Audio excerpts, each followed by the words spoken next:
कैसे सिद्धू मूसेवाला ने कुछ ही समय में पाली इंटरनेशनल फेम, आखिर क्यों हुई थी उनकी हत्या, कितनी थी मूसेवाले की महीने की कमाई, जानेंगे दोस्तों आज के इस वीडियो में इन सभी सवालों के जवाब। तो कहीं मत जाइए, बने रहिए वीडियो में आखिर तक। शुरुआती जिंदगी। दोस्तों सिद्धू मूसेवाला का असली नाम था शुभदीप सिंह सिद्धू, लेकिन उन्हें उनके स्टेज नेम सिद्धू मूसेवाला के नाम से ही जाना जाता है। Moosewala Punjabi singer, rapper, song writer थे और एक्टर भी। इन सब के अलावा वो एक पॉलिटिशियन भी थे। मूसेवाला पंजाब के मानसा जिले के मूसा गाँव के रहने वाले थे। उनकी पैदाइश बात करें तो वो 11 जून 1993 को एक सिख फैमिली में पैदा हुए। उनके पिता थे बलकौर सिंह और माता थी चरण कौर। उनके पिता पहले आर्मी में थे, लेकिन एक हादसे के बाद उन्होंने आर्मी छोड़ दी और पंजाब पुलिस ज्वाइन कर ली। इसी तरह उनकी मां गांव के सरपंच रही।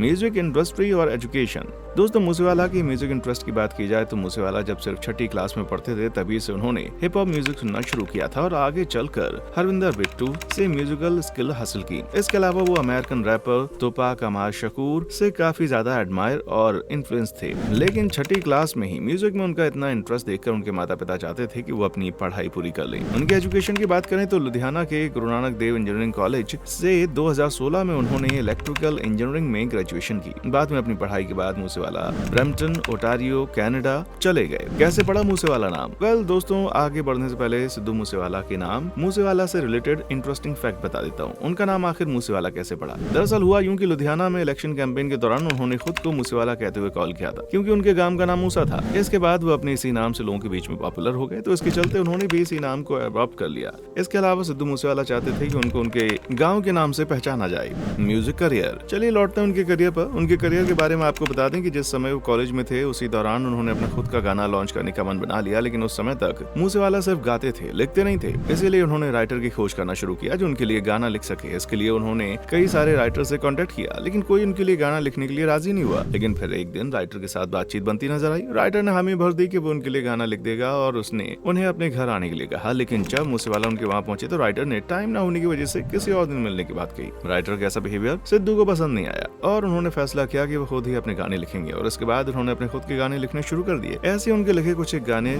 जाने माने सिंगर निंजा के पास पहुंच गए। निंजा को उनके गाने काफी पसंद आए, इतने पसंद कि निंजा ने खुद मूसेवाला को अप्रोच किया और उनसे अपने नए गाने को लिखने के लिए कहा। तो इस तरह मूसेवाला ने अपने करियर की शुरुआत सॉन्ग राइटर के तौर पर पंजाबी सिंगर निंजा के लिए गाने लिखकर, गाना था लाइसेंस लिखकर की। इसके बाद उन्होंने दीप संधू और करण औजला जैसे और भी कई सिंगर्स के लिए गाने लिखे। कनाडा और करियर। वेल इसके बाद सिद्धू कनाडा चले गए, जहां उन्होंने होटल मैनेजमेंट में अपनी पढ़ाई कंटिन्यू की। यहाँ आपको एक दिलचस्प बात बता दूं कि वो होटल मैनेजमेंट की ट्रेनिंग के दौरान एक होटल के वेटर के तौर पर काम किया करते थे। इसके अलावा बर्तन साफ करते थे। यही नहीं बल्कि कभी कभी उन्हें बीफ काटने का काम भी सौंपा जाता था जो उनको पसंद नहीं था, इसलिए कई बार उनके दोस्त भी इस काम में उनकी मदद किया करते थे। उसी होटल में दोस्तों एक बार जब कुछ नाइजीरिया के लोग उनके गाने को एंजॉय कर रहे थे तब सिद्धू ने उनको बताया कि वो गाना उनका लिखा हुआ है। ये बात जानकर वो लोग काफी हैरान हुए। इसके बाद सिद्धू ने अपना पहला सॉन्ग जी वैगन लॉन्च किया और अपने सिंगिंग करियर की स्टार्टिंग की। यहीं पर उनकी मुलाकात म्यूजिक प्रोड्यूसर बिग बर्ड के साथ हुई और 2017 में गाना सो हाई रिलीज हुआ।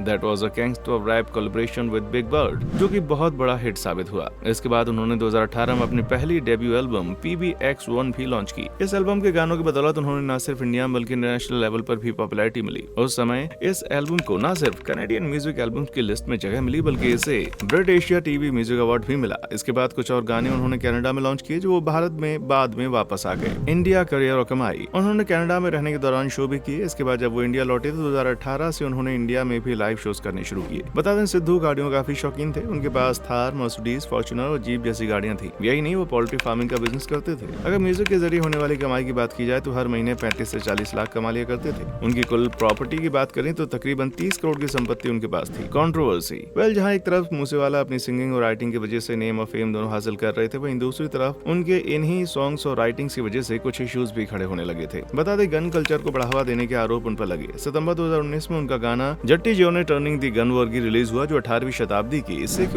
वॉरियर माई भागो के बारे में था, जिसकी वजह से कंट्रोवर्सी शुरू हो गई। जिसके बाद मूसेवाला ने माफी मांगी थी।